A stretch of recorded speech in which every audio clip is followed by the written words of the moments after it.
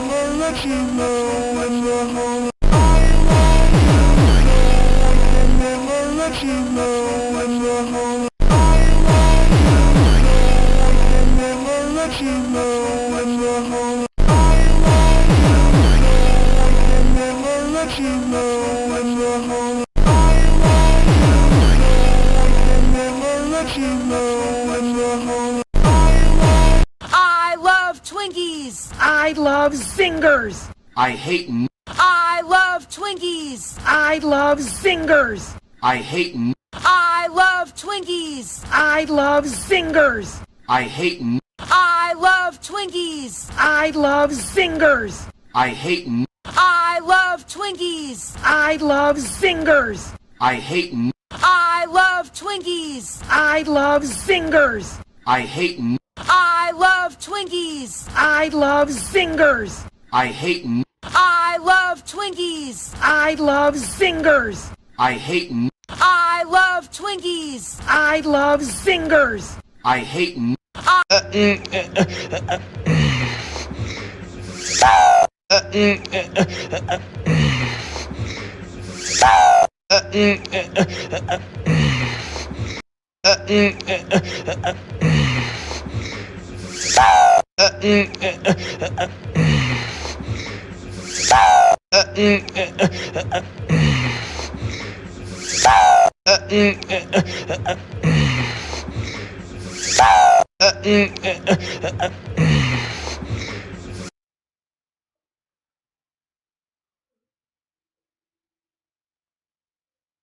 This elephant had a large hole in its trunk, and if not recorded, people wouldn't believe. But when the rescue team arrived, being a soldier is all about teamwork, but you already know that. What you're asking yourself is, what's in it for me? Becoming an electrician. That's what was in it for me. Now this was an interesting one. This Bachmann 40.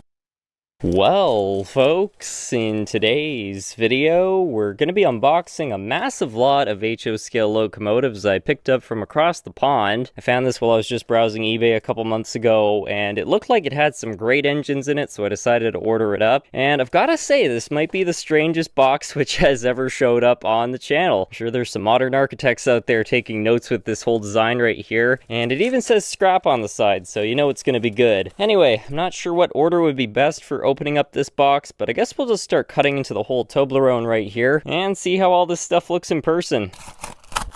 It's like opening some kind of deranged... Hello, I'm LaserJet and welcome to Train Simulator Classics. Right now we're on top of a big massive hill, a few hundred feet in the air, or maybe 1,000. But why are we on top of a big steep hill? Well, it's basically like Speed Test, except there's a big massive jump at the end of this route. And for the first time ever, I've actually added scenery, which I thought was a good idea. So at the bottom of the hill, we basically got this like ramp with some coaches in it. Now these are gonna act like points, so let me explain how this is gonna work. So I'm gonna be driving a train and it's gonna come blasting down this hill over the ramp, and we're gonna see how many coaches we can jump. So if we manage to jump over these southern green coaches, all these coaches per hour, that is our target, and we are ready to go. Brakes on running, and let's get going. Toot of the whistle. Very nice, and let's just see what happens. And I've got to be honest, I'm so glad we are bringing back this series, because I can't remember when was the last time I ever made a speed test or a jump video.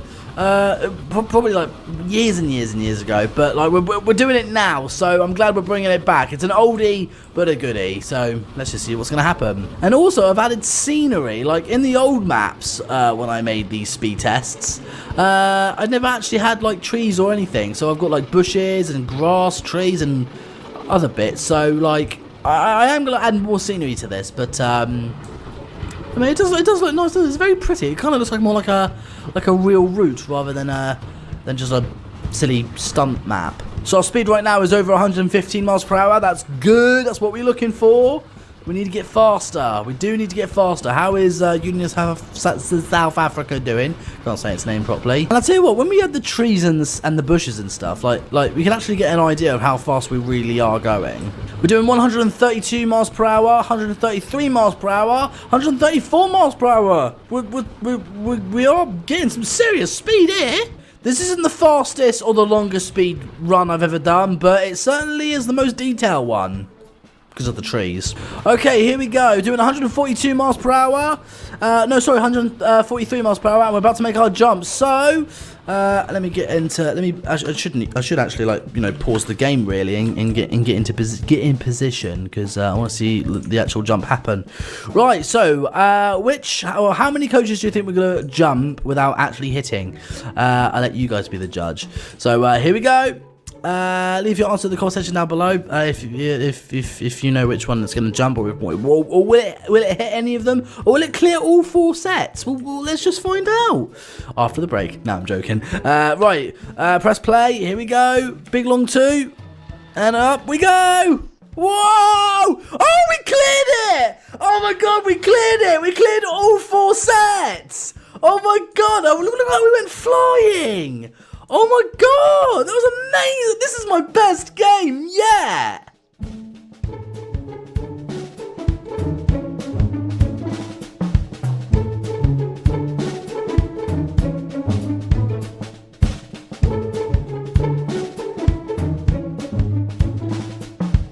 Right, Flying Scotsman next. Will it do as good as Union South Africa? Not sure, but let's find out! Let's find out! I know this sounds weird, but I want to see if we can actually get faster than the Union of South Africa. So I'm not sure how fast we did achieve. I think it was like 145 something, run about that area. So let's see what we can do. I don't think it's going to be as good as Union of South Africa, but we'll have a go. It's actually quite steep, this map. I've actually just realised, because we are quite high, and this map is actually quite steep. So it's not a bad route, I think. Right, we're doing 95 miles per hour. Very good, Scotsman.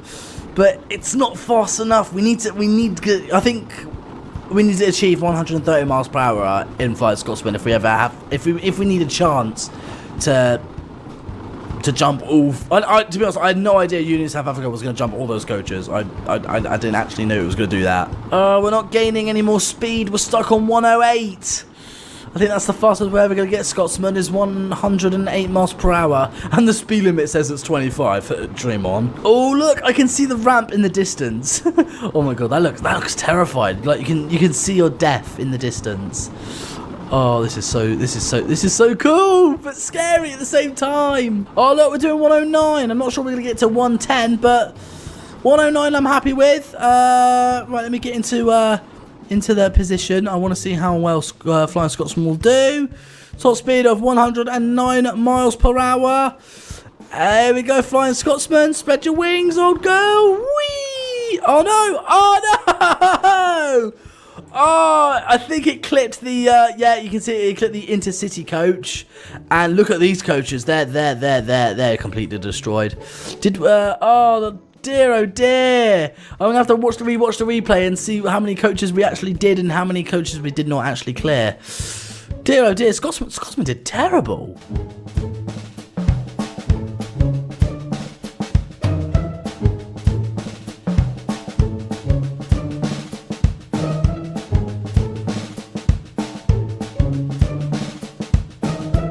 Right, Tornado next. Now, Tornado is a younger steam engine, but I don't know. I don't know if Tornado has the steam power to clear all the coaches as Union South Africa. But we'll have a go, and then we'll just have to wait and see. I also love the fact that I've given them all support coaches as well, because like I just knew for a fact it wasn't like if I had like a 12 carriage train, or well consist I should say, there was no way that any of these trains will clear those coaches. So it's nice that we have like one support coach as ballast, a ballast. You guys know what I'm trying to say. It's nice to just have one coach rather than like 11 coaches. One coach is enough. Right, we've just passed 95 miles per hour, nearly hitting 100. I think Tornado might have a chance of actually being better than Flying Scotsman. Not in real life, just at this sport that I've invented.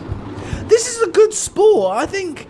I mean, I would watch this if this was a real sport, seeing like trains going down a hill and then doing a massive jump and then smashing into stuff. Like, I would watch that on television. Let's do a few toots of Tornado, because Tornado does have a very nice whistle. Weirdly, we're actually doing 106 miles per hour, and Flying Scotsman we managed to get up to 109, but Tornado is struggling to get to, get past 106. How strange. Ah, 108. I think we're doing about same sort of speed as Flying Scotsman. Okay, Tornado, this is it. Do a big log 2, and here she goes. Oh, does she clear anything? Oh no, she was so close. Oh, she was so. I think her carriage might have clipped the free-to-play Sky Vegas prize machine with a daily chance to win. Play only at Sky Vegas. Dominoes for just $4.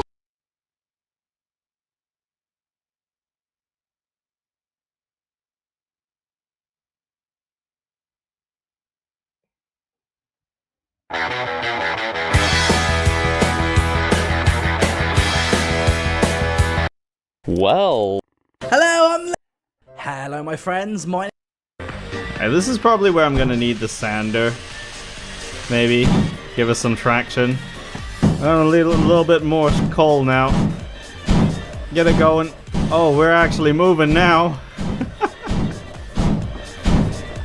You know, maybe I'm worrying for nothing. Maybe all of that fire and embers is, it's fine. Although, that being completely empty could be a problem. I can hear a lot of water.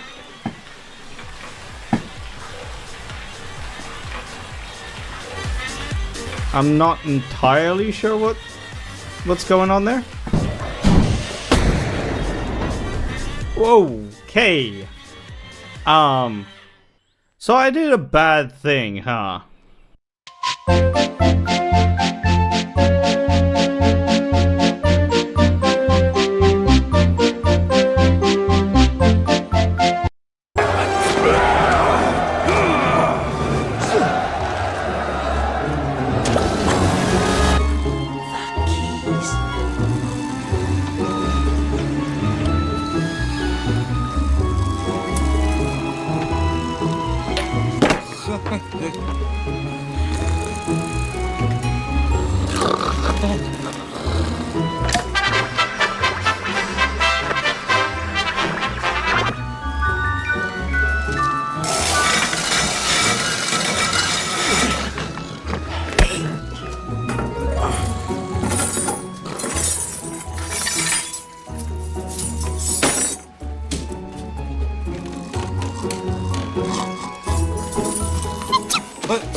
Have a hamburger.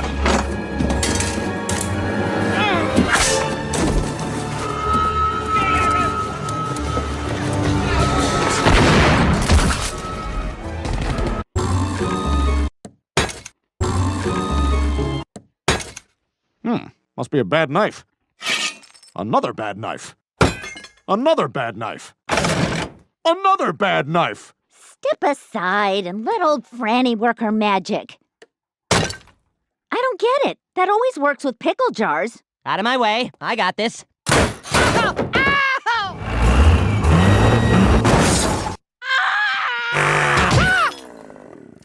I think it just grazed me. We're gonna smoke it out. This might take some time, so we need to be patient. Be right back.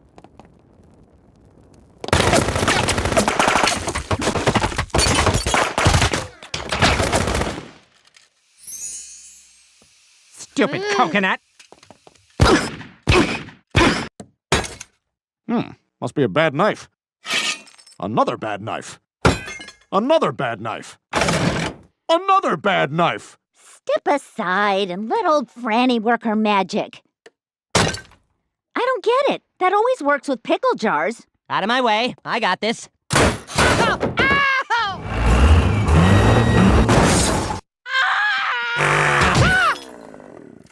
I think it just grazed me. We're gonna smoke it out. This might take some time, so we need to be patient. Be right back. Must be a bad knife. Another bad knife. Another bad knife. Another bad knife. Step aside and let old Franny work her magic. I don't get it. That always works with pickle jars. Out of my way. I got this. There's no easy way of saying this. I'm going to jail. Like, those brownies are not for kids, bro. Hey. I'm going to jail. Like, Hey, girl.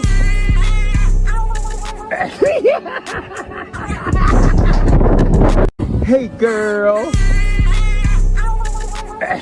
How much? £3.75. You need your... How much? £3.75. You need your examining boy. Cheaper than a meal deal. Yeah, because we want to make healthy eating affordable. Now we've sold over 10 million meals, and we're benefiting from economies of scale, investing everything back into the product.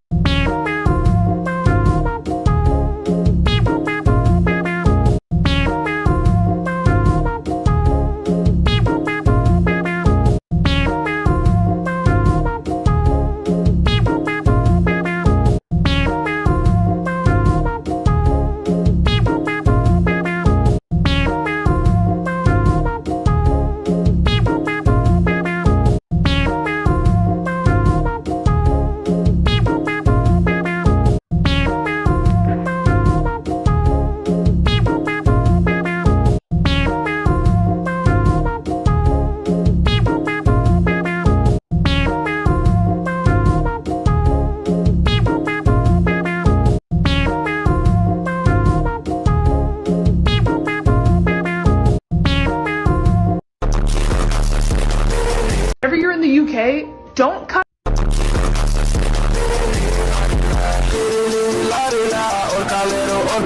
Cappuccina, ballerina, espressona, signora, chimpanzé. Orcalero, orcala, cappuccina, ballerina, espressona, signora, chimpanzé.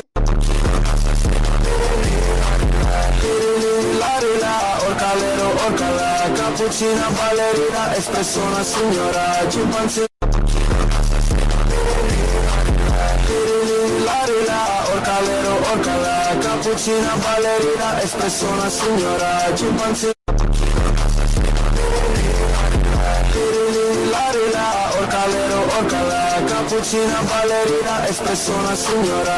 Whenever you're in the UK, don't cut in line. Oh, I'm coming for you, beautiful. What was for a big, strong ghost swat with a little girl like me? Hey, come on. One kiss for your boy Pinky here. Oh, baby, I want you so bad it burns. You boys are all so fresh. I would do terrible things to you. Oh, boys.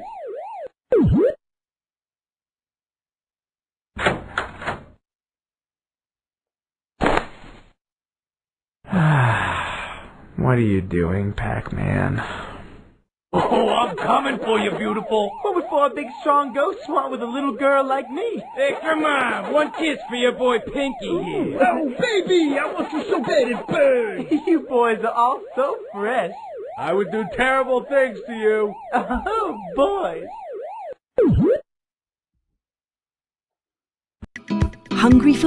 She started to cry after realizing what her brother had just done, because after he decided to make bread for the family, they noticed a strange smell. When she asked him what he was doing, she realized something was very wrong. Yo, what are you doing with Grandma's ashes? Those are Grandma's ashes? Yes! I thought that was flour. I just made a whole loaf of bread. You just made a loaf with Grandma! It's good. It's good. Bro! It's what she would have wanted. It's what she would have wanted. Please don't tell anyone. She started to cry after realizing what her brother had just done, because after he decided to make bread for the family, they noticed a strange smell. When she asked him what he was doing, she realized something was very wrong. Yo, what are you doing with Grandma's ashes? Those are Grandma's ashes? Yes! I thought that was flour. I just made a whole loaf of bread. You just made a loaf with Grandma. How long it takes a beginner like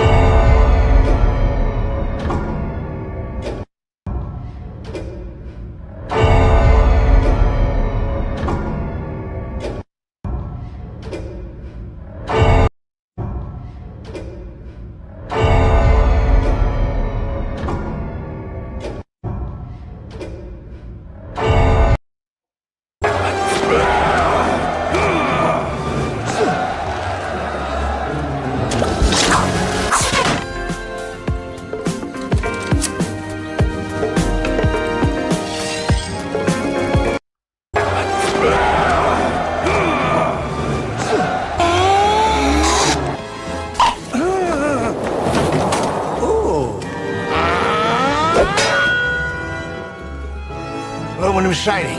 10-year guarantee. I'll never have to be painted.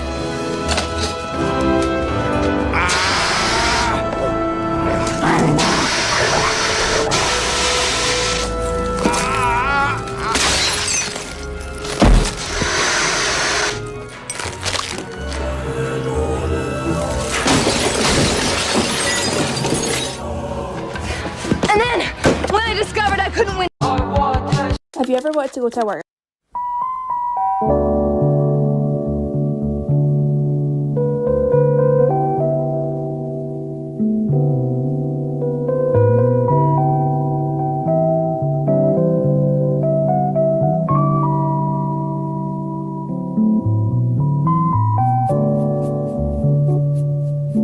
You can strike out emojis? Cancelled it! Kebab. You can strike out emojis? Cancelled it! Kebab. You can strike out emojis? Cancelled it! Kebab. You can strike out emojis? Can't. Don't spit in his mouth. No, don't spit it back! Oh, don't swallow it.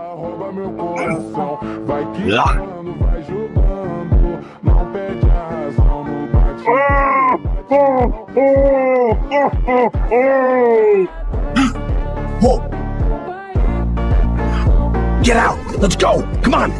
Shh, take your time, will you? Red, I found the meaning of life! It's Shut your wormhole!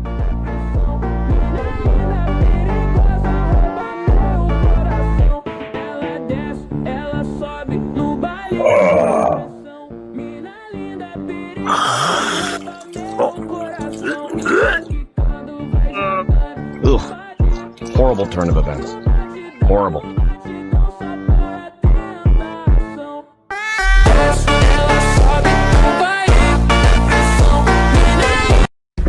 SOG, this is Tower 3. We have a kid that just walked through the wire.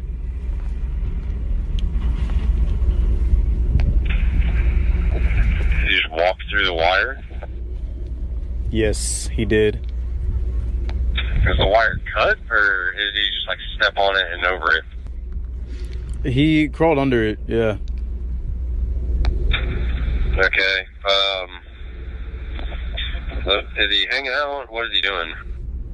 I think he sees me like calling it up, so he's going back now. He just ran under the wire again. Alright. Fucking just let me know if he comes back under the wire. Okay. Is that the same little kid that fucking walks around and yells "fuck you" at the towers? Yes, that's him. I fucking knew it. Alright, I'll be over there in a minute. SOG, this is Tower.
Red Bull gives you wings.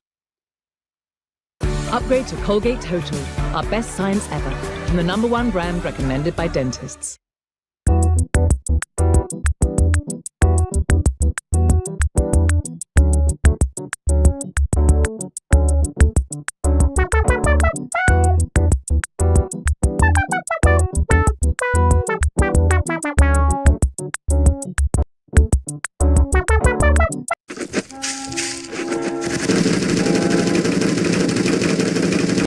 never buy this. This little girl always wanted a dog, so her mother surprised her with the pit bull named Rexy for her birthday. But later that day, an angry Karen showed up yelling. That pit bull even looks at my kids, I will end The next day, she threw stones at the puppy while it was in the yard. When the mother confronted her, she insulted the little girl and left. Later, she returned with police, falsely claiming the pit bull attacked her kids and demanded it be put down. One day, the dog was suddenly gone, and the little girl was in a panic. Checking the camera, they saw the neighbor dragging the dog away. They called the police immediately. When officers arrived, no one answered. They went behind the house and caught the woman trying to run over the pup with a massive orange riding mower. And what happened next will shock you. But first, if you love your phone more than your dad, then ignore this. But if you love your dad more than phone, hit subscribe, like, and comment red hearts for your dad. The woman was arrested, and the little girl finally got her best friend back. This little girl always wanted. This is a sign of yeast growth.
I heard if you use this sound you will get a lot of likes, but creepy comments. I heard if you use this sound you will get a lot of likes, but creepy comments. I heard if you use this sound you will get a lot of likes, but creepy comments. I heard if you use this sound you will get a lot of likes, but creepy comments.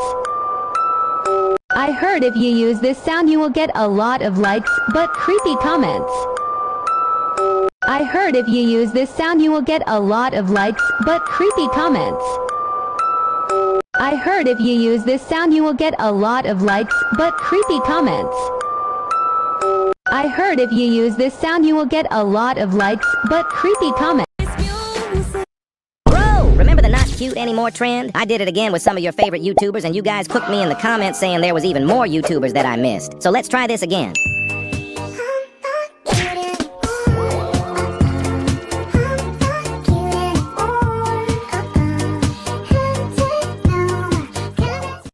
Remember the not cute anymore trend? I did it again with some of your favorite. What's wrong?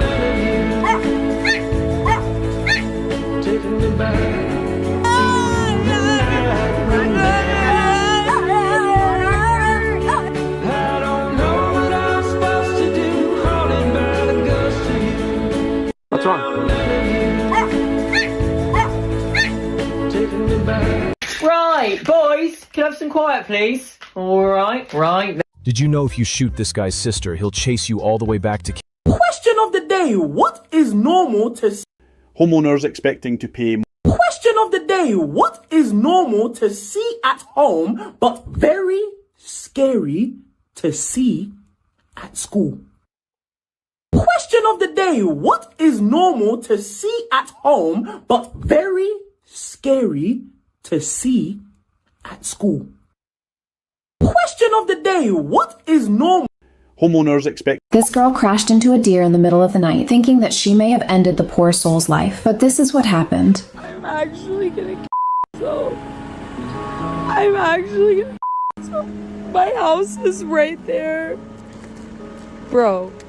Are you okay? Oh my god, I love you. This girl crashed into a deer in the middle of the night, thinking that she may have ended the poor soul's life. But this is what happened. I'm actually gonna myself.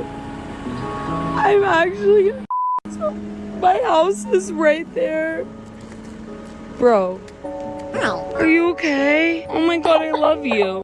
How do people like this even exist? In my last video, I saw... This is Sunny. rejected for her face, called ugly and monstrous. But look at her joy now. That smile healed my heart when I chose her. This is Sunny, rejected for her face, called ugly and monstrous. But look at her joy now. That smile healed my heart when I chose her. This is Sunny, rejected for her face, called ugly and monstrous. But look at her joy now. That smile healed my heart when I chose her. This is Sunny, rejected for her face, called ugly and monstrous. But look at her joy now. That smile healed my heart when I chose her.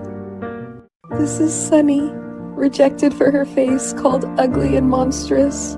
What is he doing? That's his second steak today. Bro, that dragon was so weak, he couldn't even stand a chance against us. Couldn't even last 30 seconds. That was crazy, Will. Meow! Oh my god, is that a little cat? Oh my god, you're so cute!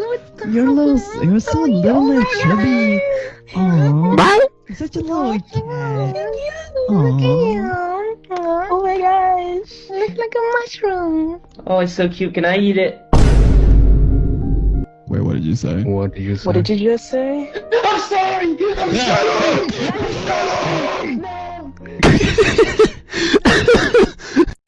Bro.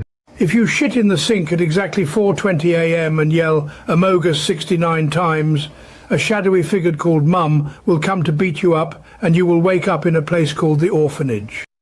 If you shit in the sink at exactly 4:20 a.m. and yell Amogus 69 times, a shadowy figure called Mum will come to beat you up and you will wake up in a place called the orphanage.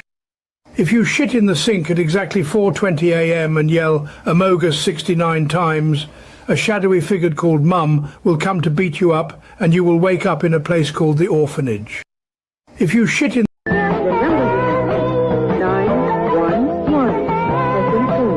I promise.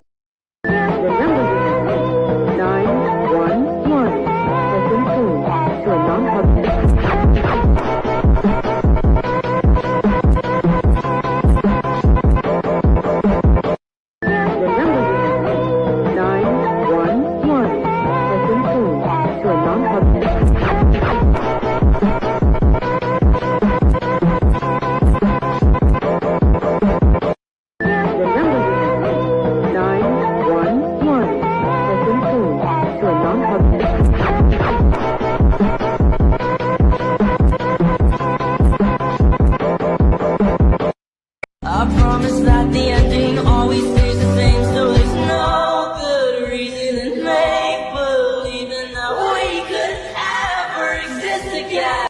I promise that the ending always stays the same, so there's no good reason to make believing that we could ever exist again.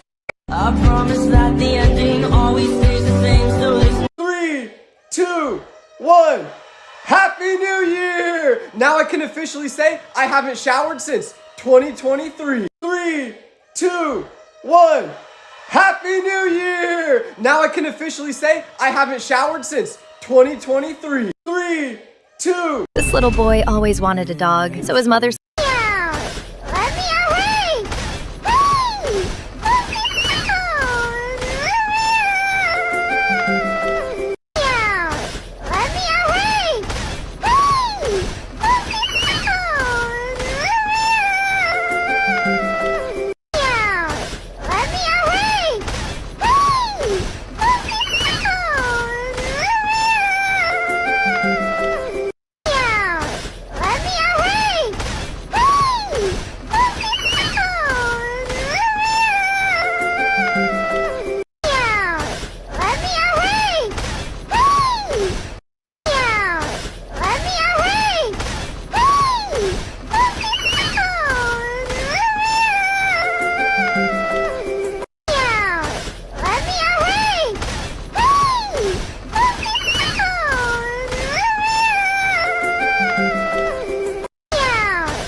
ago, at this very restaurant, the hash slinging... You can now push it into the bottom of the balloon without it popping. Then line it up with a thick bit.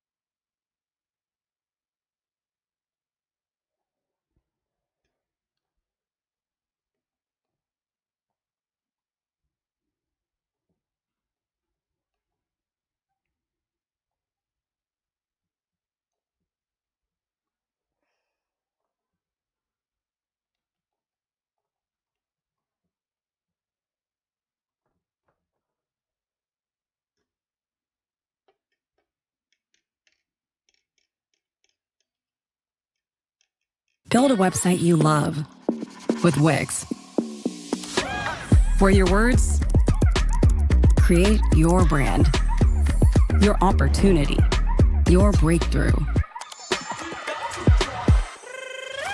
Wix. Inside this tub is one of the strangest cleaning products I've ever seen. They call it a dust cleaning gel, so I'm opening it up, and here it is. Oh, look at that. It's pretty much just slime. It feels brilliant. I really like it. You can stretch it and pull it, prod it and poke it. And when you play with it in your hands, it kind of sticks ever so slightly, but it's really easy to clean it off. Just kind of wipe the slime ball back over the top. And it's designed for cleaning up dust in hard to get places. Or you could just play around with it. This computer keyboard is covered in dust all over the keys and down in between them. So apparently we just take the cleaning gel, sit it down over the top, and kind of roll it back and forward. Oh, it feels so weird doing this. I was worried it was going to get stuck all down in between the keys and make a real mess. But you can see it kind of peels itself all the way back off, and it gets down into all the little nooks and crannies. It seems to be picking up all the dust and debris. I gotta say, I am really impressed. There's literally no dust at all left on this keyboard now. It's the sort of thing you could just keep around your desk and every now and again just roll it back and forward over the keyboard. That's really cool, and it's also really handy for cleaning up things in a car. You can roll it around inside of the air vents to pick up any dust on the fins. I think the key here is to keep the slime moving and to make sure you don't let it seep down into the air vent. That could be a disaster. I'm rubbing it over the buttons here and the screen.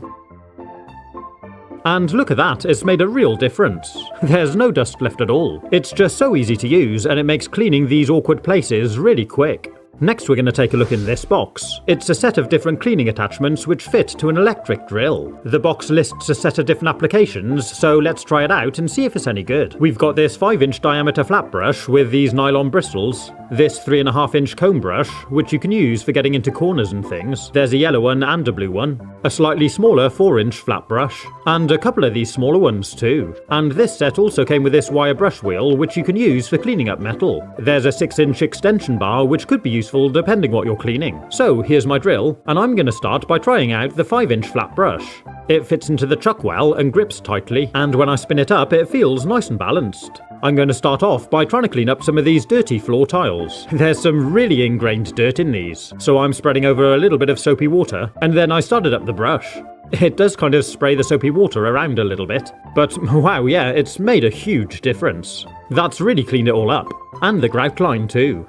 I gave it a quick try out on this dirty doorstep, and that's definitely looking better. There was this tough stain on this bit of vinyl flooring, so I added water, gave it a quick brush, and it cleaned that up within seconds.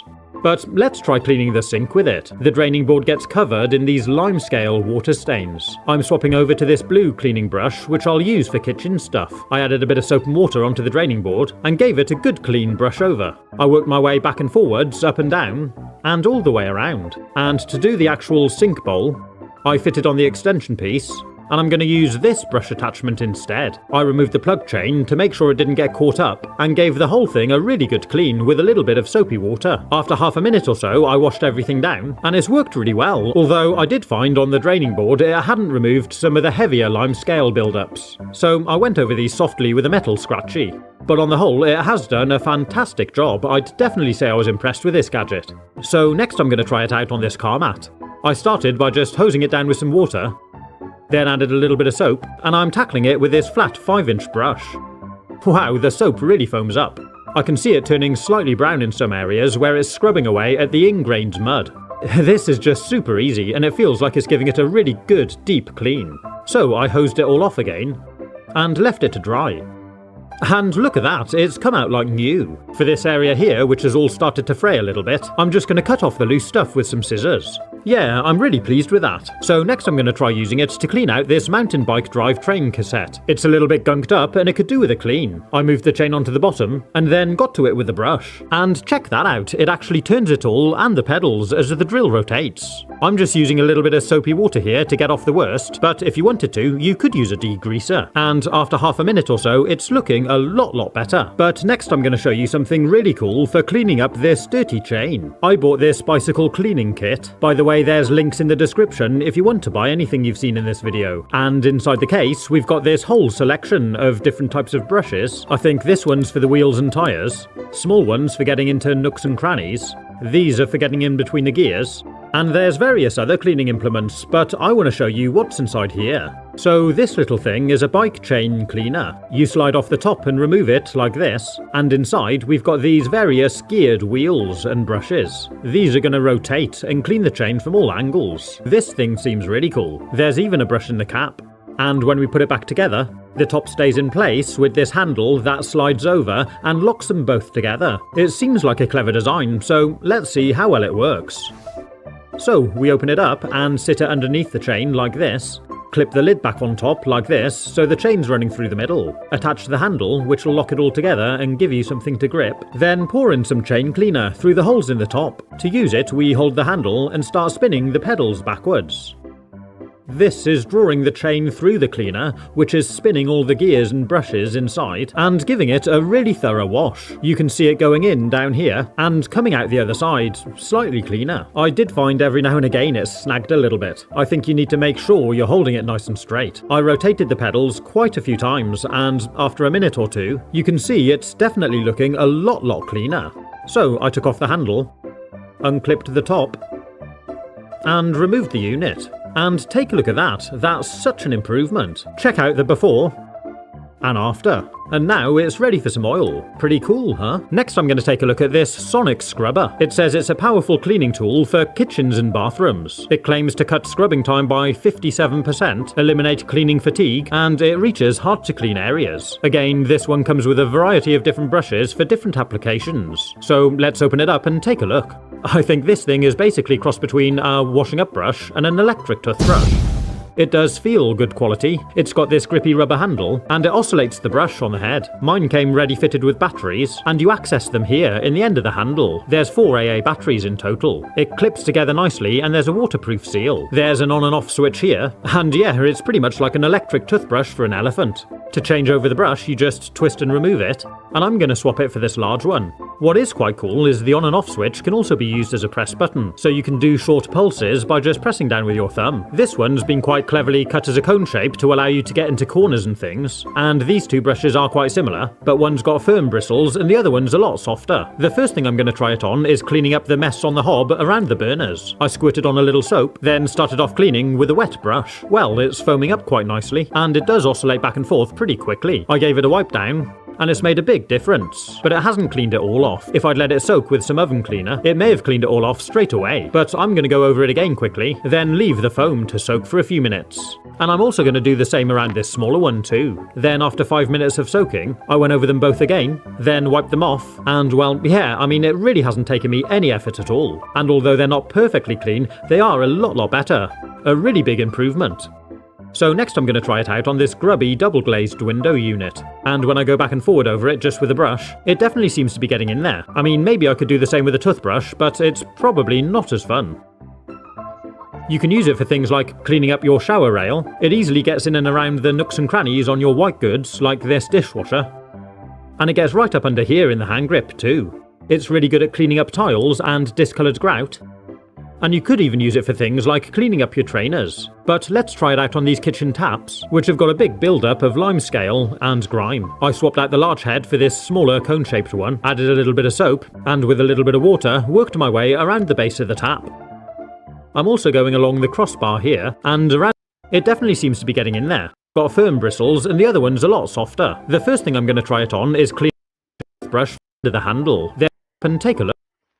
Look, there's hard to clean areas. Again, this Next I'm going to take a look at this Sonic Scrubber. It says it's a powerful cleaning tool for kitchens and bathrooms. It claims to cut scrubbing time by 57%, eliminate cleaning fatigue, and it reaches hard to clean areas. Again, this one comes with a variety of different brushes for different applications. So let's open it up and take a look. I think this thing is basically cross between a washing up brush and an electric toothbrush. It does feel good quality. It's got this grippy rubber handle, and it oscillates the brush on the head. Mine came ready fitted with batteries, and you access them here in the end of the handle. There's 4 AA batteries in total. It clips together nicely, and there's a waterproof seal. There's an on and off switch here, and yeah, it's pretty much like an electric toothbrush for an elephant. To change over the brush, you just twist and remove it, and I'm going to swap it for this large one. What is quite cool is the on and off switch can also be used as a press button, so you can do short pulses by just pressing down with your thumb. This one's been quite cleverly cut as a cone shape to allow you to get into corners and things, and these two brushes are quite similar, but one's got firm bristles and the other one's a lot softer. The first thing I'm going to try it on is cleaning up the mess on the hob around the burners. I squirted on a little soap, then started off cleaning with a wet brush. Well, it's foaming up quite nicely, and it does oscillate back and forth pretty quickly. I gave it a wipe down, and it's made a big difference, but it hasn't cleaned it all off. If I'd let it soak with some oven cleaner, it may have cleaned it all off straight away, but I'm going to go over it again quickly, then leave the foam to soak for a few minutes. And I'm also going to do the same around this smaller one too. Then after 5 minutes of soaking, I went over them both again, then wiped them off, and well, yeah, I mean, it really hasn't taken me any effort at all. And although they're not perfectly clean, they are a lot better. A really big improvement. So next I'm going to try it out on this grubby double-glazed window unit. And when I go back and forward over it just with a brush, it definitely seems to be getting in there. I mean, maybe I could do the same with a toothbrush, but it's probably not as fun. You can use it for things like cleaning up your shower rail. It easily gets in and around the nooks and crannies on your white goods, like this dishwasher. And it gets right up under here in the hand grip too. It's really good at cleaning up tiles and discoloured grout. And you could even use it for things like cleaning up your trainers. But let's try it out on these kitchen taps, which have got a big build-up of limescale and grime. I swapped out the large head for this smaller cone-shaped one, added a little bit of soap, and with a little bit of water, worked my way around the base of the tap. I'm also going along the... added a little bit of soap, and with a little bit of water, worked my way around the base of the tap. I'm also added a little bit of soap, and with a little bit of water, worked my way around the base of the tap. I'm also going along the...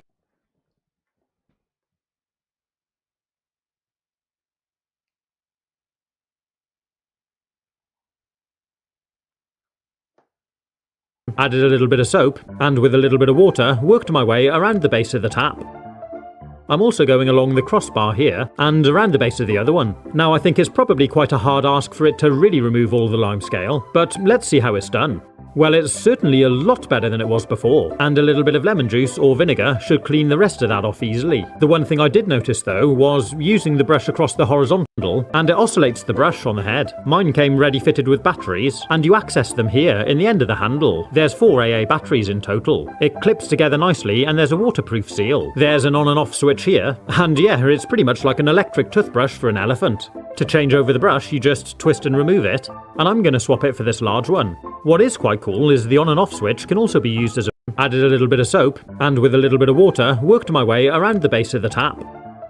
I'm also going along the crossbar here, and around the base of the other one. Now I think it's probably quite a hard ask for it to really remove all the limescale, but let's see how it's done. Well, it's certainly a lot better than it was before, and a little bit of lemon juice or vinegar should clean the rest of that off easily. The one thing I did notice though was using the brush across the horizontal piece here, I think I've put all of these very small scratches into the tap. You can see all of the swirl marks going back and forward across the bar. And what is curious though, if I read the instructions, it does say not recommended for tinted windows, vehicle paint, and stainless steel, which is a bit curious, because on the packaging it also says perfect for taps and hobs, and it shows stainless steel examples on the back. To finish off here though, I'm going to try using it to clean this grime off around the plug hole. What's really nice about this brush is you don't have to kind of scrub away at anything. It just sits there oscillating and does the work for you. And after a minute or so with a wash down, well, look at that, it's made a really big difference. I'm definitely impressed. If you'd like to see some more cleaning tips and experiments, like what I used to clean this copper pan, and does Coca-Cola clean metal, you can click on the link here. Or you might like to check... Say you get a Surf Shack on Airbnb. Now you can also get a surf lesson with a pro surfer. Or if you get a place in Mexico City, you can also get a taco tasting with a food critic. Homes, experiences, and services. Now you can Airbnb more than an Airbnb.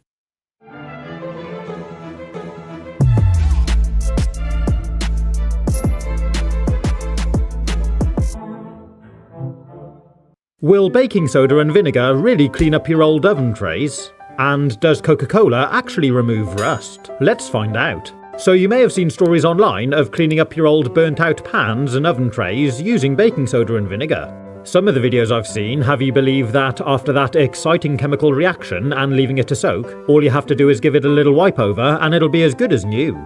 Well, I'm going to test it out using this really well burnt on oven tray. Now this one isn't just a prop that's been made to look dirty, it's a well used, very real baking tray that's become dirtier and more burnt on over months and months of use. So let's see how well this cleaning hack really works. I'm sprinkling a good layer of baking soda all over the tray. Then take some white vinegar and pour it over.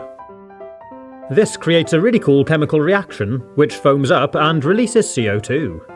Now this fizzing and release of carbon dioxide may help to agitate and dislodge a blockage in a drain, depending what it's blocked with, and it can also help with odours. But let's see how well it works on this oven tray. I left it to soak, and after a couple of hours I'm giving it a little scrub down. Well, it's certainly not a case of just being able to wipe off any burnt stuff. Even with this scouring sponge I'm having to give it a good scrub to start seeing any cleaning. Some of the lighter stuff is coming off a little, but it's made virtually zero difference to any of the heavier burnt on stuff. To be honest, I don't think it's been any different to using hot soapy water. So sad as it is, the baking soda and vinegar method didn't work for me. But please do let me know in the comments what's your experience. Have you tried it out? Did it work? And what's your best cleaning tip? Now I have got a really cool tip for cleaning up tarnished copper. I'll show you on this old pan. To do it, I'm going to be using some white vinegar and some ordinary table salt. Start by placing the pan in the sink and give it a coating of salt, like this. Then take your vinegar and pour it over the salt. But do try not to wash it all off. And if you like, you can add a bit more salt on top. Leave it for just 10 or 15 seconds and you can see it's already starting to clean off the tarnish. Then I'm taking a scouring sponge, pouring on some vinegar, and using it to give the pan a good scrub. And you can see it only takes seconds for the copper to start shining again. I'm adding a little more salt and giving the sides a good clean too. And with just a little light scrubbing, your pan starts to look like new again. I even managed to clean off the burn mark on the bottom. Pretty cool, huh? If you thought this was a good tip, please do hit the like button. And I'll be showing you a load more of my cleaning tips right after I try out the Coca-Cola on rusty metal myth. For this test, I'm going to try it out on these rusty old pliers. It is just surface rust, but it has started to become quite thick. So apparently Coca-Cola contains a small amount of phosphoric acid, which can also be used as a rust neutralizer. Let's see how well it works. I'm placing these pliers nose down into a glass, then filling the glass up to completely cover them. It feels like such a strange thing to do. And you can even see some bubbles on the surface of the pliers. After 6 hours, I lifted them out. I dried them off a little on this towel, and let's take a look. So it does kind of look a little bit better than when we started, but there's still a lot of visible rust. Over time, supposedly phosphoric acid will neutralize rust and turn it into a black oxide, but there's only going to be a small amount of this acid in Coke, so let's see what happens if I leave them submerged for 24 hours. I'm also going to be trying it out on this rusty metal plate. You can see the rust on this really is quite bad. I can even scrape off this little layer. I'm putting it in this bowl and pouring over the Coke. So with the pliers, this time when I took it out and dried it off, it definitely looks cleaner than it did to start with. If we take a look back at what it was like, you can appreciate the difference. But I don't know how much of it was from just getting it wet and rubbing it off with a towel, and how much the Coke actually helped. And when I took this piece out, again drying it off with a towel, you can see it did remove a lot onto the fabric. But it definitely looks a lot tidier than it did to start with, and it has started to become a bit black. But I do think a commercially available rust cleaner would be a lot better, and I don't think I'll be using Coke again. As a little bonus tip though, I'm going to show you how to tidy up these pliers even more. I'm going to use some of these long thin balloons to make some new rubber grips. Just cut the bottom off to length, and slide it up over the handle. Do the same on the other one. And after you've done both, it looks pretty good. And finally, I'm giving the drawers a squirt with some WD-40 and rubbing it in a little. And there we go, from old rusty pliers to something that looks a lot smarter and can actually function again. Haha, thanks Coke. Next I'm going to show you some of my other favourite cleaning tips. WD-40 is not only good for lubricating, but if you've got a grimy, oily, dirty patch on a surface, you can give it a quick squirt with some WD-40 and rub it off with some kitchen paper. The WD-40 helps to break down the oil, making it relatively easy to wipe off. Then just give it a wipe down with some warm soapy water after. And it's also really good for cleaning off grime from your tools. I'm squirting some onto the handles of these pliers and giving them a good wipe down. And look at that, they're as good as new. If you suffer from hard water and you've got lime scale and water stains all over your kettle, you can pour in half a glass of vinegar and pretty much watch as it dissolves the lime scale. To clean the spout, I'm taking some kitchen roll, pouring on some vinegar, and pushing it into the spout to soak for a while. Then I'm using it to wipe off the water stains on the outside of the kettle. Give it all a really good rinse out and a wipe down. And you can see it's almost like a new kettle again. It's made a huge difference and it really was easy. You can also use vinegar to make your own cleaning spray. I bought this 5-litre tub of white vinegar which will last me for ages, and I'm going to reuse this empty spray bottle. To make the spray, I measured out 1 glass of vinegar and poured it into the bottle.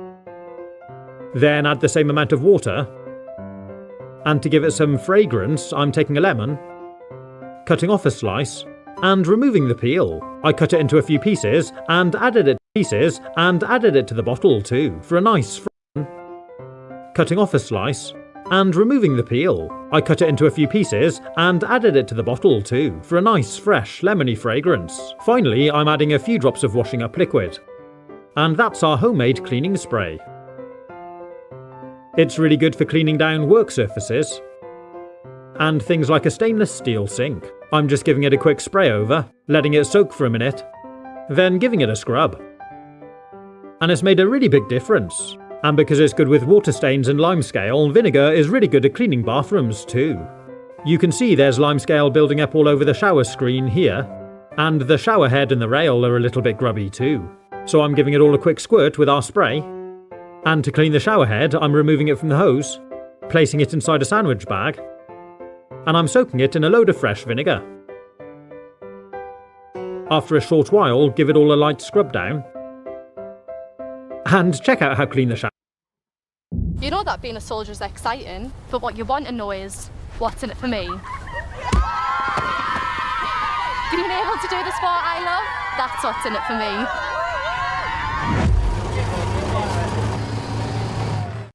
Booking.com has all kinds of stays, because a laid-back beach house is right for some. Seashells! But not right for others. Seashells! Find exactly what you're booking for. Booking.com,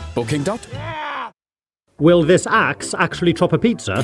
What else can we cut with this thing? And find out what happened when I tried using this gadget on an egg. The first package arrived like this, tightly wrapped in bubble wrap. So I cut into it and opened up these really cool pizza cutting axes. They look great and they came as a pair, one black one and one red. It feels nice and portable, easy to handle, and it's a decent size. The head's made out of plastic and the cutting disc is stainless steel. I think the handle's made out of bamboo, and you can see unfortunately this one's got a crack running down the middle. It's only on the surface though, so I don't think it's going to be an issue. Well, it looks cool, so let's give it a go. So I guess we're going to chop down into the pizza, then roll back the wheel to cut right through. I can't wait to try this. So I cooked a couple of pizzas, then pulled one out onto this chopping board so we can give it a try. I took a nice firm hold of the axe and aimed for the crust. Then wheel it back. And if I give it a quick little test, you can see it has cut through. That's a nice clean cut, but I'm going to put it back together so I can finish slicing it. Man, that really is satisfying. I wonder what else I could cut with this. There doesn't seem to be any issues at all, cutting right the way through. I'm going to try it again with this pizza. And yeah, it seems to be cutting through like butter. If you needed to, you can put quite a bit of downwards pressure onto the blade. Pizza. Both of these pizzas only had a thin base though, and it may be a bit more challenging if you're trying it with a deep pan. Next we're going to have a quick stick snack slicer. I'm chopping off the ties that hold it onto the packaging, and here's the unit. You can see there's this and it looks like a blade halfway up. I thought this would push in, but it doesn't move down at all. Oh, I see, it slides out to the top. And you can also lift out this insert. You need to line the plunger up with the guides, and then I think you just push things through. To start with, I thought I'd test it with some mushrooms. So I placed one down inside of the unit, do be careful not to touch the blades, then put the plunger on, and push it down through. I'm doing this one slowly and pushing it out into my hand. And there we go, it's quartered this mushroom pretty much perfectly.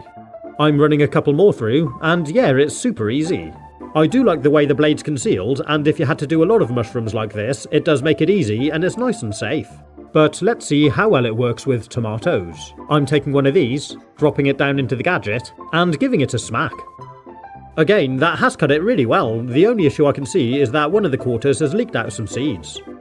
I tried again with another one, and yeah, it cut it again, but this time it did squash out even more seeds. You can also use it with long stuff like carrots. To keep it lined up centrally, I'm going to reinstall this flexible insert. The idea is with this, it should hold things in line as we push them through. I started by pushing the carrot by hand, and you can see it is going through pretty much in the middle. Then I'm using the plunger to finish it off. I did notice, however, it was getting quite tough, and then I realised the plunger hadn't actually lined up with the guides. You do need to be careful with this, otherwise it'll jam up. So I pulled it back out, made sure all four were in line, then pushed it on through. Oh dear, one of them fired off. There we go. Well, take a look at that. That has actually worked really well. I'm impressed. I'll try it out next with a piece of this celery. For this one, you can kind of just push it in from the top, and then pull it through from the bottom. That's super easy. You can see it has actually worked really well, but because of the odd shape of the celery, we do get some variation in the size of the cuts. But next I'm going to try it with this cucumber. I'm removing the insert for this one, then taking a firm grip and pushing it through from the top. Whoa, check that out. Pretty cool, huh? I pushed it through a little bit more, then pulled it through from the other side. And there we go, that does seem to have worked really well. I guess you could use a knife to cut them now if you wanted them in shorter sticks. If we look at them from the end, yeah, check that out. Really neatly cut cucumber quarters. That's great. Next I'm going to try out this. It's called a Loose Leaf Plus. It's a greens and herbs stripper. Let's see if it's any good. So I cut off the ties and removed it from the packaging, and it does look like quite a cool gadget. It's got a series of different sized holes for different sized stalks. And if I flick the safety catch at the back, it opens up the drawer and reveals the cutting blade. It's spring loaded and it works kind of like a pair of scissors. It feels nice and sharp, and I'll try them out in a minute. I put the safety lock back on. Oh, it kind of slipped. That's weird, the safety lock still looks on, but the blades have kind of opened. And with a closer look, you can see it's not a very tight tolerance. The safety catch has opened out, and the top blade has slipped down behind it. The rivet holding the safety catch mechanism has got a lot of play in it. I don't know if that's just my model here, maybe I've been unlucky. Have you got one of these? Is yours the same? Let me know in the comments. Anyway, to start with, I'm going to use it to cut off some of this thyme, and some parsley, and let's see how well it can strip off the leaves. Because of the broken safety catch, I do need to hold it carefully here. I started by putting a piece of parsley through this hole. I pulled it through, and oh, it just snapped off at the bottom. So I held it right to the top and snapped it off there. Well, I mean, yeah, it's worked, but it's a bit of a cumbersome tool. I'll try again though. This time I'm putting 2 stalks through and I'm using a bigger hole. Hold it underneath the top and, well, yeah, I mean it snapped it off, but I could kind of do it a lot easier and quicker by just doing it with my hands. Maybe parsley isn't the best thing to try it with, so let's try it with a thyme. This has got loads of little leaves, and it would be great if it could cleanly strip them all off the stems. I lined it up with this hole, then started pulling it through. And it's kind of working. Haha, there we go, it snapped. And now it's jammed up and I can't pull the rest through. So we've got a few leaves there, and I don't really know what I'm supposed to do with this. I mean, thread it back through? Oh, this seems stupid. Yeah, I got one. Just about pulling that one through. Oh, it's all gone through, and that's the smallest hole too. Well, yeah, it seems like a complete waste of time. I'll try it again with this one though. So I line it up, and give it a gentle pull through. And it's done most of it, to be fair. Yeah, pretty well. It snapped the rest of it off, but yeah, there's a few clean leaves there. So I guess if you really wanted to bother, it does kind of work. I've got to be honest though, you can kind of just do the same thing by pulling it through your fingers. Yeah, it's snapped off there where the stem gets thin, same as it did with the gadget, but it's so much easier. So I don't think I'm going to be using this gadget for thyme or parsley. Would you even bother removing the leaves from the stem? Let me know in the comments. But I am going to try it out with something a bit thicker, like this rosemary. I'm trying out the cutting function first, and it cut through that one well. And that one, oh, hang on a minute, the rosemary's actually got stuck in between the two blades. The stem has lodged up in between there. I have to pull it apart to release it, and with a closer look you can actually see there's loads of play in between the two blades. It seems to be one thing after another with this gadget. I'm really not impressed. But do let me know if yours is any better. Maybe I've just been unlucky and I bought a faulty one. Anyway, let's see how well it strips off the leaves. I'm threading it through this hole, then pulling it through. And because the stalk of the rosemary is so much tougher, that's actually worked pretty well. Look at that. It's quite pretty.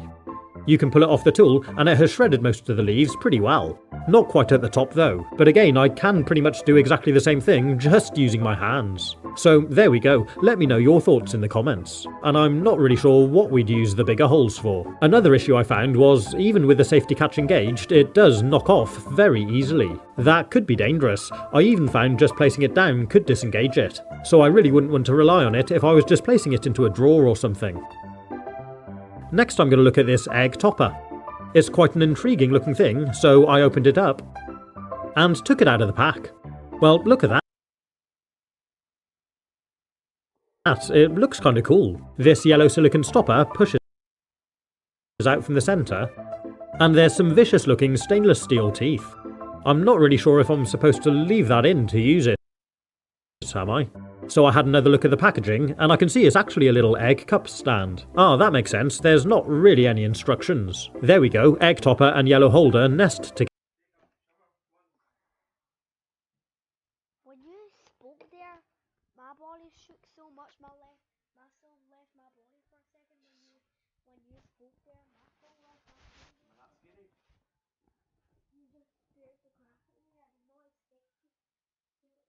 do it. Why don't you be grateful?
together. It is quite neat that, but I'm not really sure I'd use this as an egg cup much.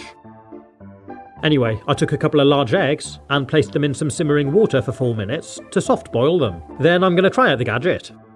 Well, the egg does sit nicely on the holder. Then I took the tool, placed it on the top, and gave it a squeeze. Oh man, it smashed it to bits. And not only that, but it squirted hot egg yolk all over my hand. I've been pretty lucky there. It is very hot and sticky, but it hasn't actually burnt me. That could have been painful. I washed it off my hand, and let's have a closer look. You can see where it's tried to cut through the top, and I'm sure it was my bad technique that made the egg explode like that. Maybe I was pushing down or something. What a shame, that's really not a very good outcome. But I washed off the gadget and I am going to give it another go. This time, for safety, I'm keeping both hands above the egg as I squeeze. And, well, actually, look at that. It does seem to have worked quite well. Take the top out of the gadget, and, well, yeah, it's cut that really nicely. There's no eggshell fallen down inside, and it's quite a clean cut. I'm transferring it onto a plate, and enjoying it with toast. Oh, look at that. What a good consistency, and it's nice that there's no eggshell falling down inside. If you like eggs, you might like to check out one of my recent videos where I look at this alternative egg topper and some other fun gadgets like this. Are you all geared up for this making tax digital thing? I keep worrying I'm going to get something really obvious wrong. Don't worry, mate, you'll be alright. I've got better things to do. Worried about what MTD means for you? Sage makes it simpler for sole traders with helpful tax estimates. Get your free MTD software today. Search Sage MTD. High protein, low sugar, 9 vitamins, and it tastes amazing. Fulfill life's wonder fuel.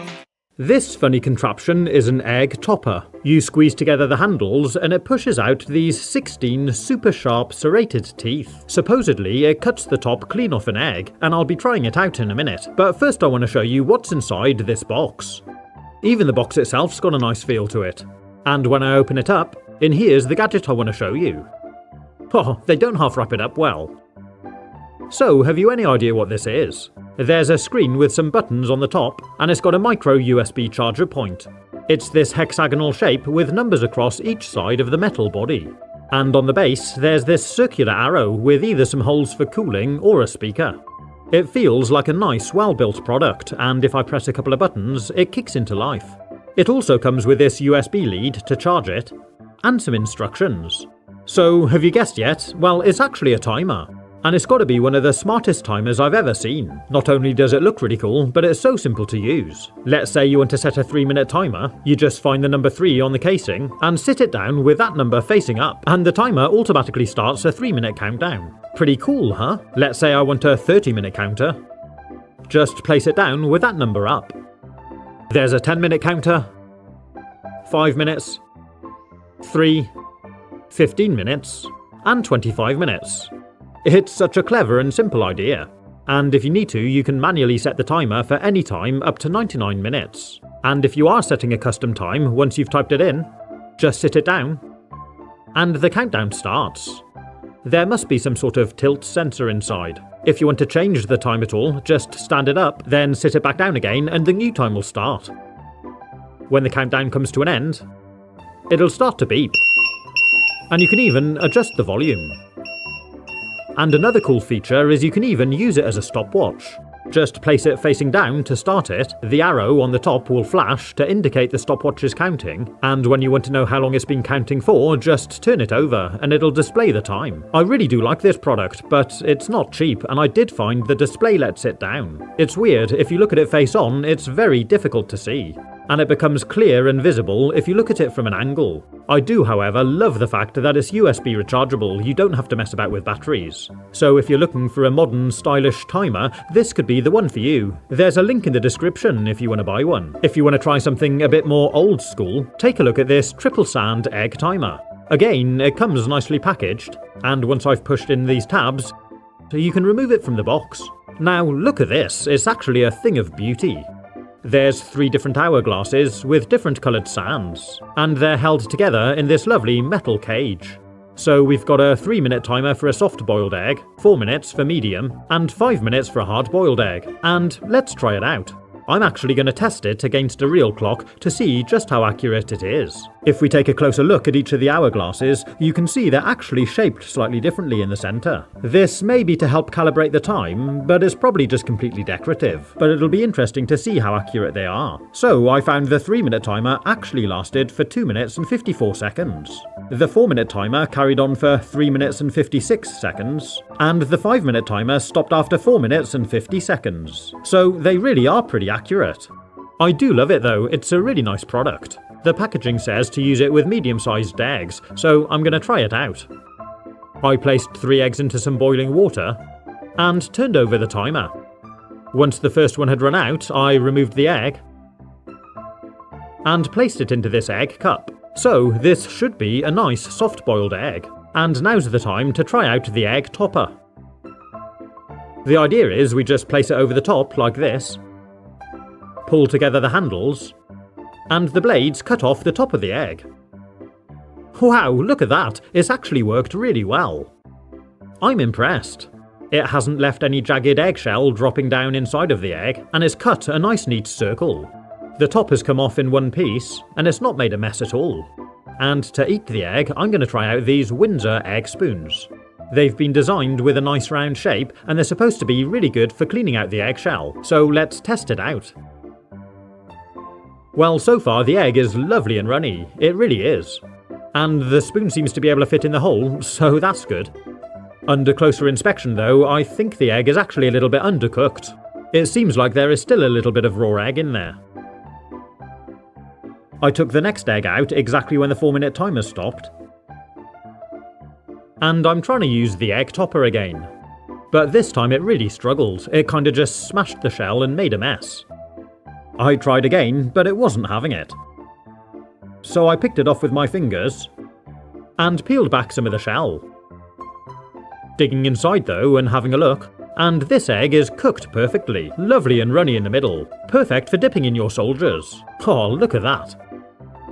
I took the next one out after the 5-minute timer finished, and this time the gadget worked again well. It removed the top nice and neatly.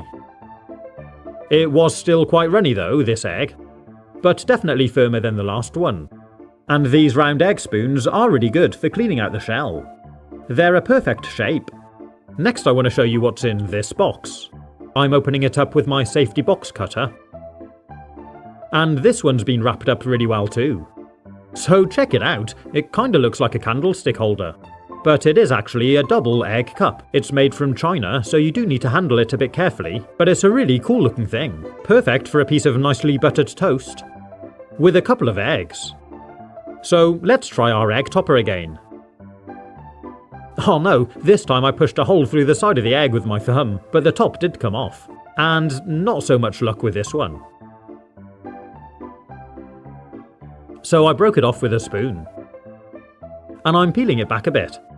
It's a good fun way to serve a couple of eggs though, and it could make quite a nice gift for someone. But next I want to show you this. They call it the breakfast board. I'm peeling off the wrapper. You can see the idea on the picture here. It's a nice wooden chopping board shaped like an egg. There's these little bowls here at the end to hold a couple of eggs, and a channel that goes all the way round to pick up any toast crumbs or spilt egg. And they also do one that's shaped like a piece of toast. It's exactly the same thing, but they do both feel well made and they're a decent thickness. So I'm boiling 4 more eggs and tipping the timer over. And when they were cooked, I'm testing them for how well they fit. They do sit well in the indentations. There is a little bit of a gap, but it doesn't seem to matter. And if I give the whole thing a little wobble, they lean over a little, but they don't roll out. There wouldn't be any problem carrying them on the board like this. And I found the same thing with the other board. Although there is a little gap here, they sit well and they don't roll around. So let's give this thing one last go. I'm trying it on this egg first. And whoa, yeah, that's perfect. Oh, hang on a minute, it took the shell clean off the egg. Check it out, there's the top perfectly cut. And there's the egg. And when I tried it on this one, it's got to be said it's done a decent job. It has cut it off pretty cleanly. And with these two, well, the first one's done exactly the same. Just cut off the shell. And no problems with this one. Again, it's cut it off cleanly. Maybe it just takes a bit of practice. So, once your toast is popped and buttered, you can place on a spoon, and it's ready to serve. If you'd like to see some more really cool kitchen gadgets like these, you can click on the links. Have fun, stay safe. The nice thing about the middle of nowhere is it's in the middle of nowhere. Get an Airbnb and go where hotels can't.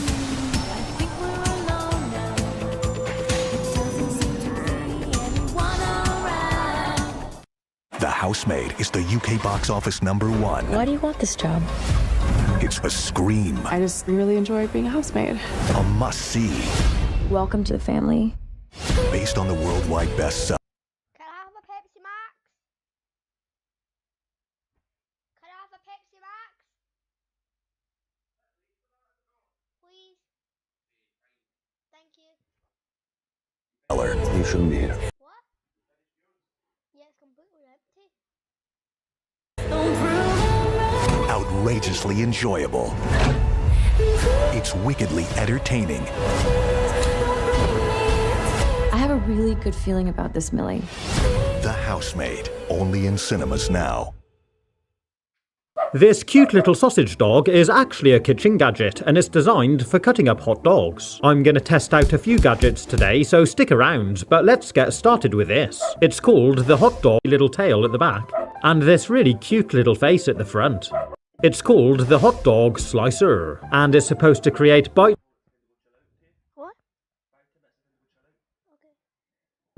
pieces in an instant. The packaging is nice and bright, and I'm cutting the ties to remove the gadget. So, first impressions are, it looks really cool. It's made with nice bright colours, and the plastic feels pretty strong. To remove the gadget. And it's supposed to create bite-sized pieces in an instant. The packaging is nice and bright, and I'm cutting the ties to remove the gadget. So, first impressions are, it looks really cool. It's made with nice bright colours, and the plastic feels pretty strong. There's this pointy little tail at the back, and this really cute little face at the front. And this little doggy water bowl is actually designed for holding some sauce. We can lift off the whole dog section, and it reveals this cutting plate. It's just made out of plastic, but it's nice and thin, so hopefully it will cut through quite well. The base plate looks like this, and the cutting blade slides down in between the grooves. It dips down in the middle a bit to kind of cradle the sausage. So let's give it a try. I'm taking a hot dog sausage and laying it out on the base. But straight away you can see it's a bit too long, so I'm actually just going to cut it down to size. It sits in there nicely now. And to use it, we just line the slicer up over the top and push it straight down. Well, that was easy enough. It seems to have chopped it all away, so I'm actually just going to cut it, and the cutting blade slides down in between the grooves. It dips down in the middle a bit to kind of cradle the sausage. So let's give it a try. I'm taking a hot dog sausage and laying it out on the base. But straight away you can see it's a bit too long, so I'm actually just going to cut it down to size. It sits in there nicely now.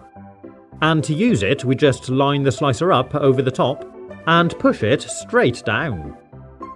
Well, that was easy enough. It seems to have chopped it all the way through, so let's take a look. All these pieces seem loose, I can move them around and they all break free. And for this one, I'm just going to lift it up off the base and tip them out onto a plate. And it's worked pretty well. We've got these neatly cut pieces of hot dog. If we take a look at the base, it has left a bit of a mess in between the grooves and on the cutting blade too. But both of these are easy enough to wash. The washing up brush gets nicely down into the channels. So this time, after I remove the dog, I'm going to fill up the water bowl with ketchup. Then I'm laying on another cut down sausage, and let's try it again. If we look at it from above, the sausage kind of bursts through the cutter. It's not really a struggle at all, it does it easily. And the idea is you can just dip it into your ketchup or mustard and have it as a nice little snack. Pretty cool, huh? I also found a little fork picks them up out of the cutter easily. It has sliced them really well. It's definitely a fun gadget, and I think it would make a really cool gift for a kid. Next I want to show you this. It's an electric knife sharpener.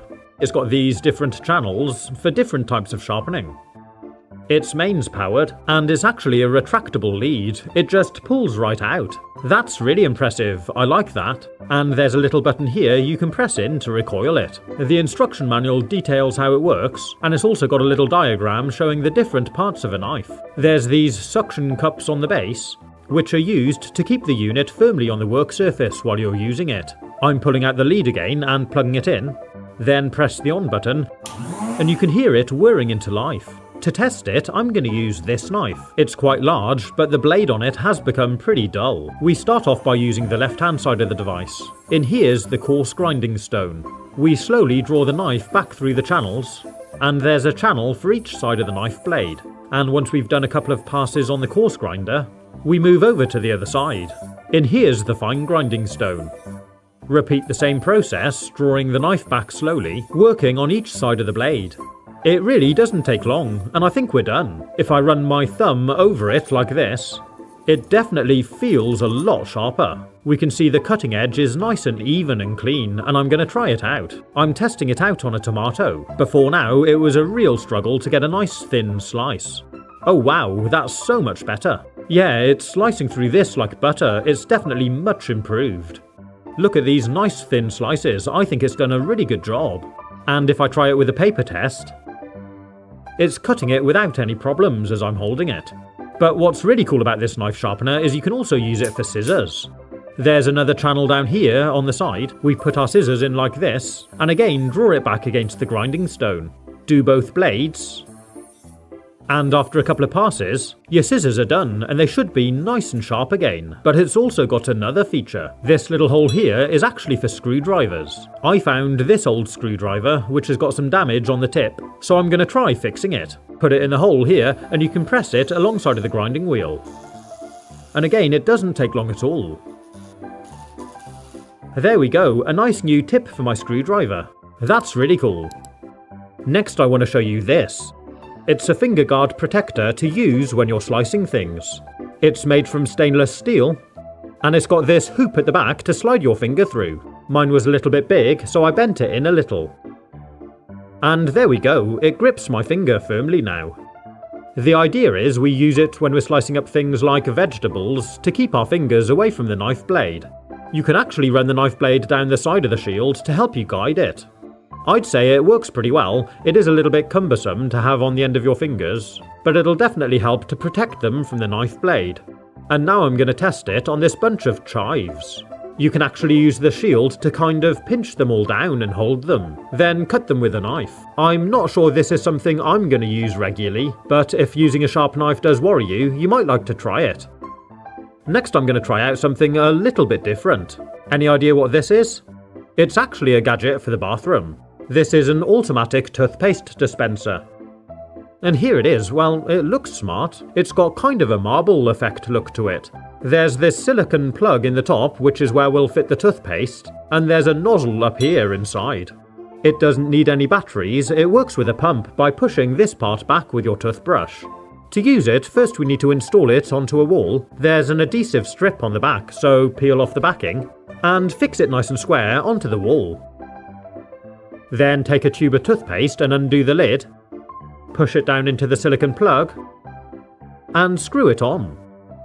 It should make a nice airtight seal, and I actually think it looks quite smart. So let's try it out.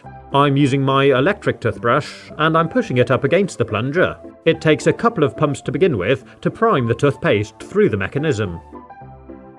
And there we go, it kind of missed the brush and went onto the stem. Maybe the brush on this electric one is just too small, so I'll try it with a normal one. One pump and yeah, it deposits a nice blob of toothpaste. Pretty cool, huh? I then found if you don't push it so far in, it deposits the toothpaste more centrally on the brush. So I'm going to try it with the electric one again. And this time I found I could get it spot on. Yeah, look at that, that's really good. Next I want to show you a really cool little contraption. Mine came with this little bottle opener, but we're interested in this. It's this clever jar opener that, as you rotate the handle, it squeezes the jaw tighter onto the lid. It's a cool mechanism and it feels well built. So let's try it out. I'm starting with this jar of pesto because the lid is really tight. And one of the great things about this gadget is that it automatically adjusts to the lid size. It's got a comfortable handle that you can get a really good purchase on. And there we go, it's undone the lid. The metal drawers tighten onto the lid the harder you turn it. It does seem to work well, and I love the way it automatically adjusts to different lid sizes. The next one we're going to look at is this one. It's a long rubber strap attached to a handle with a toothed grip section here. And it works the same way as an oil filter wrench for your car. The rubber belt slots down into a channel in the handle, and we can adjust the size of the loop at the top. Pull it back through to tighten it around the jar lid that you want to open. Then use the handle for extra leverage to undo the top. This gadget is brilliant. It's basic but robust and very well made. It's probably a little bit more fiddly to set up than the other gadgets we looked at, but you could use it for a whole host of different things, including plumbing applications, or even things as small as bottle tops. If you've enjoyed these gadgets, you might like to take a look at some of these, like this alternative hot dog slicer, and this other knife sharpener. You can watch it by clicking the link. Don't forget to subscribe. On Booking.com, it's easy to go from home to holiday home. For no sneaky added fees, go to Booking.com, booking.yeah. Being a soldier is important, but you already know that. What you want to know is, what's in it for me? Becoming qualified in cyber defence, that's what was in it for me. I'd still smash it at 40 though. This hot dog slicing gadget really is hilarious. Just lay in your sausage and fold over the blades again to close it. As you push down, it slices through the sausage, and you get these itty bitty bits of hot dog. Because the blade comes down at an angle, it doesn't cut them evenly. Some are better than others. You can see the issue when I line it up with this one. It cuts through in a bit of an arc, but it has got to be. You can see this hot dog slicing gadget really is hilarious. Just lay in your sausage and fold over the blades again to close it. As you push down, it slices through the sausage, and you get these itty bitty bits of hot dog. Because the blade comes down at an angle, it doesn't cut them evenly. Some are better than others. You can see the issue when I line it up with this one. It cuts through in a bit of an arc, but it has got to be one of my favourite gadgets to use. It's so satisfying. And I'm using these bits for a pizza topping. This gadget is actually called a dog dicer. As well as using it for hot dogs, it says it's also great for slicing grapes and cooked carrots. But I'm going to try it with this banana. I have to kind of push it down in there a bit, but it's nice and soft, and yeah, it cuts through really well. That's pretty good. And if I try it with a line of grapes, you can see it does those well too. Have you ever seen one of these? This is actually for removing the kernels from corn on the cob. You just line it up with the centre, then push it through while twisting the tool. As it goes through, it cuts the kernels clean off the cob. Once you're halfway, you can turn it round and pull it through from the other side. And wow, that's worked really well. What a great gadget. It's removed all of those really well. This part's nice and clean, and these look beautiful and undamaged. Let's take a look at this smashy egg press. It's an orange handle with a hinged press plate that pushes down into this cup. The same sort of thing as a garlic press. To try it out, I'm peeling this egg, then dropping it inside, and I'm going to mash it into this bowl. Give it a squeeze, and out comes the egg. Oh, look at that.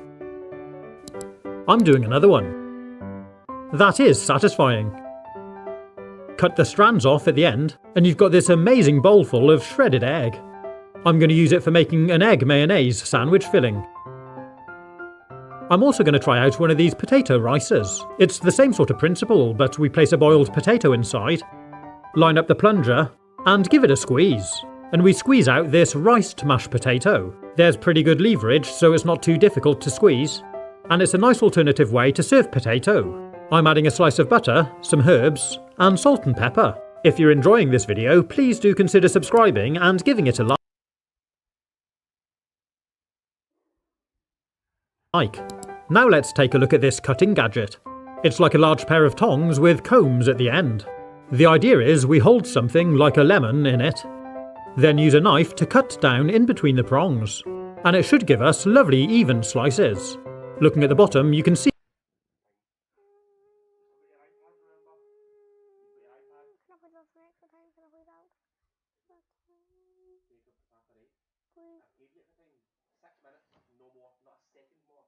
See, we've cut all the way through, so Wait, let me finish this so I don't have to taste the horrible. let's see what we've got. Well, yeah, that's actually worked really well. Perfectly even slices of lemon. Pretty cool, huh? I'll test it with this tomato. It keeps your fingers nicely away from the blade. And it does work well, but you do need to be careful not to blunten your knife. Next I'm going to look at this crinkle cut chip cutter. You just take a peeled potato and push it down through. Wow, look at that! The cuts are so neat you can even piece it back together. I'm cutting them the other way too to make these really cool crinkled cut chips. I'd say this gadget is easy to use and it definitely works really well. You can even get larger ones like this, which you may find more comfortable to hold. And because the blade's longer, you can use it for larger potatoes. I did notice though the blade on this one is less crinkled, so it gives you less pronounced ridges. But they're really cool gadgets, I use mine a lot. Now check this out, have you ever seen one of these before? It's got a holder at the bottom and a cutting blade at the top which pushes down through the holder, and it's actually designed for cutting a hard-boiled egg into segments. The idea is we place an egg. What? Wait. Can I stack these?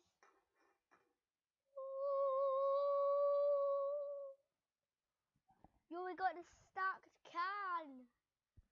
We got the stacked can.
egg into the holder, like this, and squeeze down the cutter.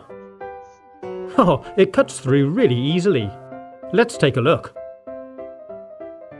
When we open up the egg, it's cut it into these 6 nice little segments. They're not all exactly the same size because of the angle the cutting blade goes through. But they are really neat, it works well. I also really like using this gadget. It's got a cup on one end with a sort of spring-loaded hammer on the back. We use it by putting it on top of an egg, pull back the hammer, and give it a bash. And it cuts a perfectly round hole in the top of the eggshell. This makes it easy to separate the egg white from the yolk. Next I'm going to try out this kiwi gadget. To use it, we cut a kiwi in half. Then we take it and push it down into the fruit, like this. Once you've reached the bottom, give it a turn. Then you should be able to remove the fruit from the skin. My first attempt didn't really work very well. I don't think I turned it enough. So I'll try again on the other half, push it down through, and this time I'm turning it quite a lot. And yeah, it actually worked really well. It completely removed all the fruit. We get these neatly cut pieces. Now I want to show you a really cool watermelon gadget. I'm slicing this watermelon into segments, then I'm using this tool to safely cut in between the fruit and the skin. You need to sort of rotate it to match the angle of the skin as you cut through. But yeah, it's really easy, and when we remove the fruit... Wow, look at that, it's really cleaned it out well. That's impressive. What I like is it's really safe to use, and if you find there is any left behind, you can just remove it with a second pass. Now we're going to take a look at this gadget. This is another one of my favourites. It's got this crossed blade at the bottom, and a plunger inside which pushes down from the top. It's designed to cut small tomatoes or grapes into quarters. The first couple of tomatoes I tried weren't really very successful. They may have been slightly too big. But when I got into the knack of it, it does work really well. What a great little gadget. And for grapes too. Next I want to show you this really cool potato masher. It's like this conical spring design, and it comes with a built-on silicone scraper. To use it, you just place it over your boiled potato and push it down. It just squeezes it through. With one push, you get instant mashed potato. It's really easy to use and it works really well. I also used it to make guacamole out of these avocados. They are a bit slippery, but it did mash them well. Give it a tap on the side to clean it off. Then I'm using the inbuilt silicone scraper to clean out the bowl. It's a really cool gadget, I really like it. What a cool design. Next I want to show you this thing. It's a series of levers and hinges which operate this plunger, then opens the drawer at the top. And it's actually designed for cracking open eggs. Place your egg in here, hold it over a bowl and give it a go. Wow, yeah, that worked really well. The plunger pushes the egg forward onto a couple of points, which break into the shell and pulls the egg apart. And if we look down into the bowl, there is no broken eggshell. I tried it with a few more eggs, and without fail, every time it worked really well.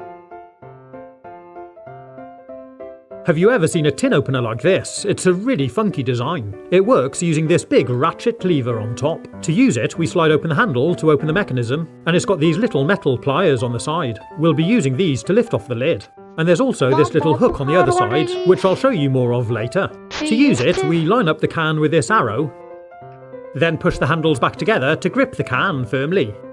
Then use your other hand to ratchet the lever back and forth, and the can starts turning underneath. You can easily use this opener whether you're left or right-handed, and once you've gone all the way around, you can feel the resistance change. So remove the opener, and you can now use the small pliers to lift off the lid. Look at that, it's worked really well. And what's really cool is it leaves no sharp edges on the can, or on the lid. And this hook on the side is to help you opening cans with a ring pull if you struggle with your fingers. Just slide it underneath and hook it through, then roll back the opener, and it peels back the lid. What a cool gadget. Next I want to show you this thing. It's actually a garlic chopper. The plastic casing opens up, and you can see there's blades that spin inside. You can slide the whole assembly out of the case to make it easier to clean, and you can also see how it works. Turning these wheels spin the gears which turn these blades. There's a fixed comb at the bottom, and anything thing trapped in there will get cut into bits.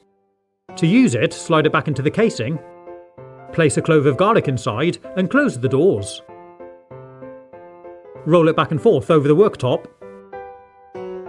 and it only takes a few seconds to completely slice it up. That's really cool. To empty it out, turn it upside down and tap it a few times. Then open the doors. I'm going to try it again, but this time I'm going to use 3 cloves. Let's see how well it handles it. I gave it a good roll back and forward. Then I emptied it out. And it really has shredded it well. I'm impressed. Next I'm going to look at this, a cool little garlic press. First of all, the top opens up, and we have this cutting deck here, which we can also remove for cleaning. In the top there's a press for squeezing the garlic through the blades, and there's a removable plate for cleaning out any stuck garlic. The idea is it chops the garlic and pushes it down through into the drawer for easy collection. So let's try it out. I placed on a clove, then firmly pushed down on the top, and it appears to be stuck in the blades. But when I lift it up and close it again, most of it fell down into the drawer.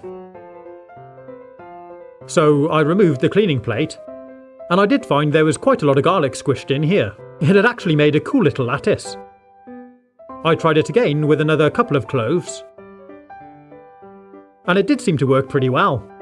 Remove the drawer and take a look, and that's perfect for cooking with. Now here's another garlic gadget. It's called a garlic press, and it's far more simplistic.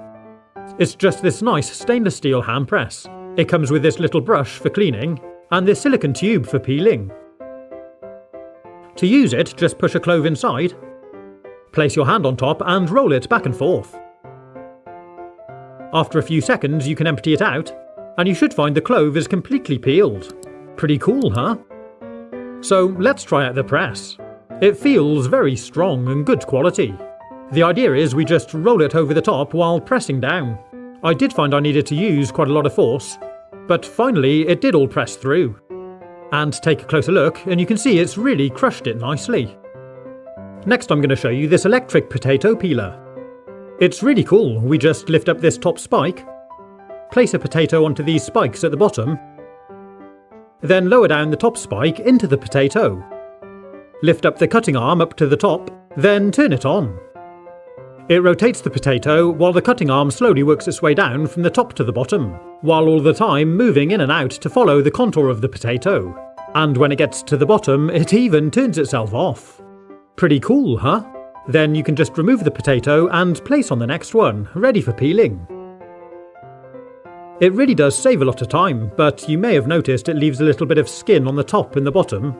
So if you want, you can of course remove this with a hand peeler. I think it's a great gadget, and for cleaning you can easily remove the cutting blade to give it a wash. Next I want to show you this French fry cutter. You pull back this lever at the top to open it up, place in your potato, move it up to the cutting blades, then with a bit of force squeeze it through. And there we go, we've got these perfectly square, nice cut French fries. It makes it so easy, and the long handle really helps with the leverage. It's taken no time at all to cut these 3 potatoes into beautiful uniform French fries. Next we're going to have a look at this gadget. It's got 10 little serrated blades, and as you can probably tell from the handle, it's designed for slicing tomatoes. It does feel slightly awkward to use because you have to hold the tomato from underneath while you use the tool on top, a bit like a saw. It does seem to be working. Then you need to swap your hand over to the top and carry on with the cutting. When you're all the way through, this is what we've got. And there, it's worked really well. And with a bit of practice, it's easy enough to use. Next I'm going to take a look at this automatic hands-free can opener. Take it out of the packaging and you can see it is quite a large opener compared to an ordinary one. But I guess there's a motor and all sorts of other electronics inside. Slide open the cover and it takes 4 AA batteries. And now when I press the on button, you can see it working. To use it, we just sit it on top of our food tin, make sure the rim is in between the mechanism, then press the on button. It starts cutting and automatically turns itself all the way around the can. How cool is that? Once it's gone all the way round, turn it off, then put it to one side, and we can lift off the lid. And again, it leaves no sharp edges. Next I'm going to try out this Any Sharp sharpener. They claim it's the world's best knife sharpener, so let's take a look. It does feel really well built. It's got this lever on the top which activates the sucker cup on the base.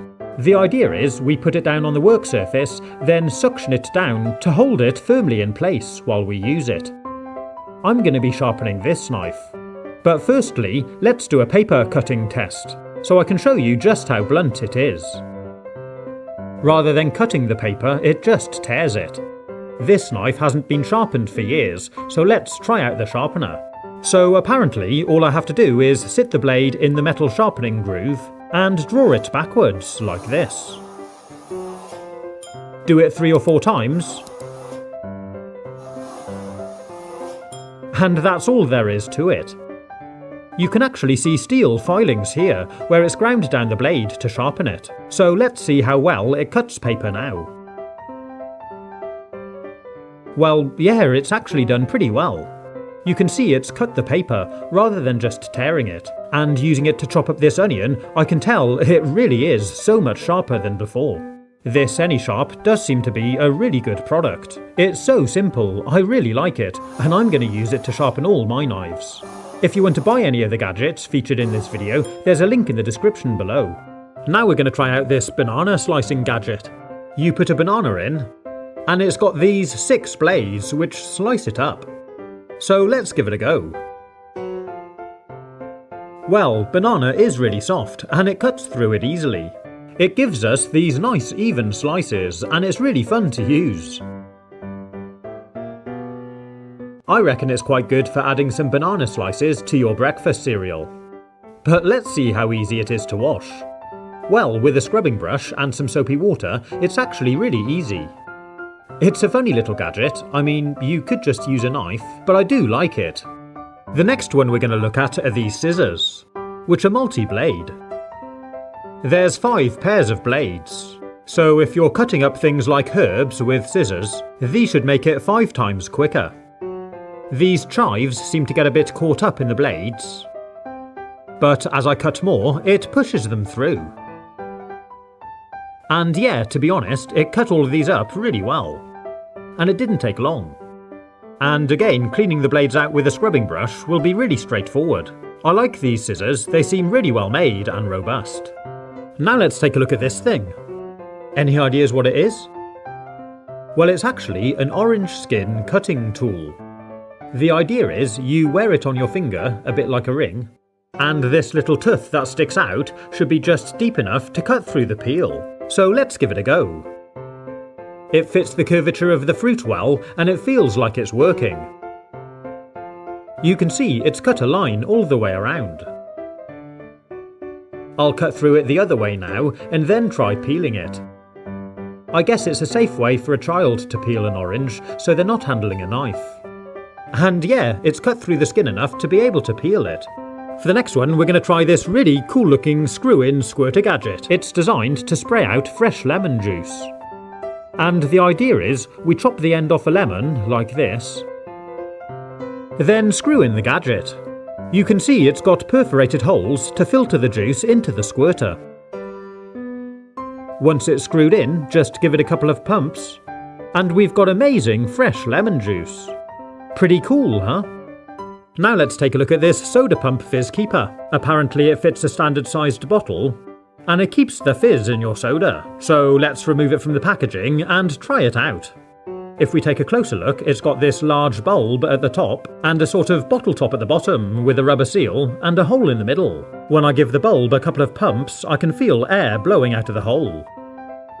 It's also got a catch, and it opens up like this. So the idea is, if you're opening up a bottle of fizzy drink, pouring yourself a glass, but keeping some for later, you can screw on the fizz keeper instead of the standard bottle top. Then pump the bulb a few times, which will blow air inside and actually pressurise the bottle a bit. This should help to prevent the loss of CO2 bubbles in your drink as you store it.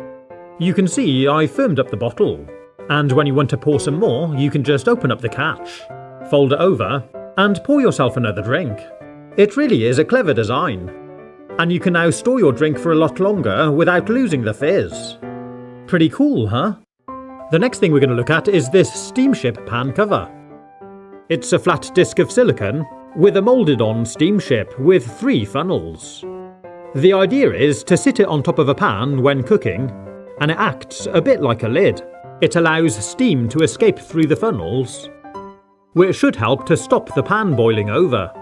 It looks really cool, but it keeps enough steam inside the pan to help with the cooking. It can be used in a microwave because there is no metal, and you can use it to just cover over a bowl of food to keep it fresh. Have you ever seen one of these? It's designed to help remove limescale from the nozzle of your tap. And what you do is pour a descaling agent into the bulb, like this. I'm just using vinegar. Then hook it over your tap and pull the bulb over the nozzle, like this.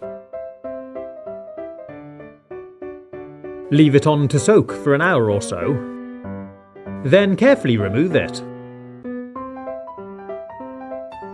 Run the tap and give it a clean off, and if you do suffer from limescale build-up, this should help keep it at bay.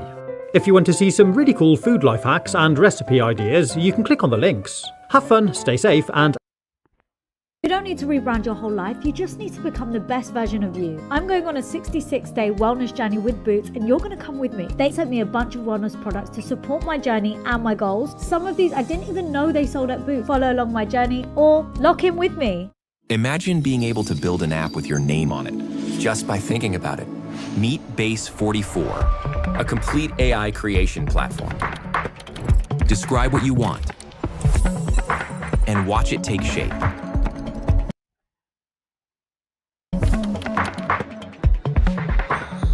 You can plan, customize, and expand in any direction.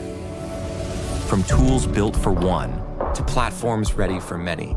From passion projects to enterprise-grade systems. Everything is built in and ready to launch.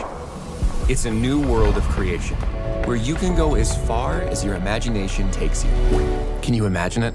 Let's make your dream a reality, right now. open a can with your bare hands, make a pre-sliced banana, and how do you cut a hard-boiled egg like this? Stay tuned for amazing food hacks. You can make a really cool snack by chopping a hot dog sausage in half, then thread one of the halves onto a skewer, and using a small knife, sit it on the skewer at a slight angle, and rotate the sausage to make a nice spiral cut all the way down, like this. When you're done, stretch it out along the skewer. Next, take some pancake mix, and add a small amount of water so you can knead it into a bread-like dough. Tear off a piece, roll it into a long worm, and twist it down the skewer in between the sausage to make a sausage and batter swirl. Cook them off in a frying pan with some oil, and make sure they're cooked all the way around. After a few minutes, they're ready to serve. Pretty cool, huh? They taste great and they go really well with a dip. You can do a similar thing with a potato. Slide it onto a skewer, place it onto a chopping board, and use a sharp knife to put a thin spiral cut all the way down to the end. Fan it out along the skewer, and place it onto a baking tray. Add a little cooking oil, and bake them in the oven. They go really well alongside a healthy meal, or to accompany a burger. You can use this apple coring and slicing gadget to make your own potato wedges. It's really quick and simple. Just place them on a baking tray, give them a light coating of oil, and dust over whatever spices you might like. Then bake them in the oven until they're cooked. If you're also serving pizzas, but find there's not enough space to fit them both in properly, chop them in half, and place them on an oven rack like this. They should now slide neatly into your oven, and when they're cooked, you can slice them up as normal. If you want to steal some pizza without anyone knowing, you can cut it like this. Take a slice out of the middle first, and remove it, then push the two halves together, and do exactly the same again. Then finally push all four pieces together, and cut it as you would normally. Serve it on a plate, and no one would ever know. If you need to peel some garlic, rather than using your hands which can make them smell, you can just put the whole garlic into a saucepan, place on the lid and hold it down firmly, then give it a good shake. After a few seconds, the garlic breaks up and starts to peel the cloves. Shake it a little more, And look how well it works. If you're cooking rice and you want to add a little extra flavour, simply add a vegetable stock cube as it's cooking and stir it in. If you want to make some crushed ice for a drink, put some ice cubes into a freezer bag, place it onto a chopping board, and give it a good whack with a saucepan. Instant crushed ice, and perfect for a drink.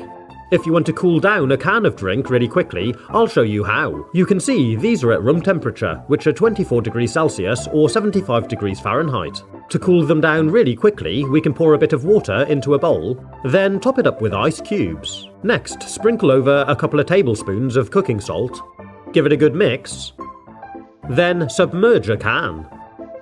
Basically, adding salt causes the ice to melt faster, but to do this, it needs to draw heat energy from wherever possible. You can use this apple coring and slicing gadget to make your simply add a vegetable, give it a good whack with a saucepan. Instant crushed ice. To cool them down really quickly, we can pour a bit of water into a bowl, then top it up with ice cubes. Next, sprinkle over a couple of tablespoons of cooking salt, give it a good mix, then submerge a can. Basically, adding salt causes the ice to melt faster, but to do this, it needs to draw heat energy from wherever possible. In this case, out of our can, which causes the drink to rapidly cool down. I gave it a good stir after a minute. Then, after a couple of minutes, I took the can out. And let's see how the temperature compares to the can we measured earlier. Wow, after just 2 minutes in the ice and salt water, the temperature has dropped down dramatically to 5 degrees C, which is 41 degrees Fahrenheit. That's a huge drop in temperature. There's only one thing we can say. Pretty cool, huh? If you're enjoying this video, you might want to consider subscribing so you don't miss my future content. If you want to cool down a glass of room temperature wine, here's a great tip to help you. You can keep some grapes in a Ziploc freezer bag, seal it up, and keep them in the freezer. Then, if you find you're pouring yourself a glass of room temperature wine and you want to cool it down quickly, you can drop in a couple of frozen grapes. These will act as ice cubes, but it won't dilute your drink like it would with water. If you give a can of baked beans a good shake before you open them, they'll easily tip out into a bowl or a saucepan, and you won't get any sticking at the back of the can. If your can opener has broken and you're trying to open a can which hasn't got a ring pull on, you could actually open it in an emergency by rubbing the seam at the top over the top of some sandpaper. Keep sanding and sanding until you open up the seam and can see the individual layers. The lid of the can and the sides are no longer wrapped around each other. Wipe off any dust, and you can open the can by just giving it a good squeeze. With the seam sanded open, the lid was more like a tight-fitting cap pushed on top. And another crazy hack to open a can is to use a spoon. Grip it like this, hold onto the can, then start rubbing the tip of the spoon back and forward on the top while pushing down to make a groove. Keep going and you should pierce a hole right through the top like this.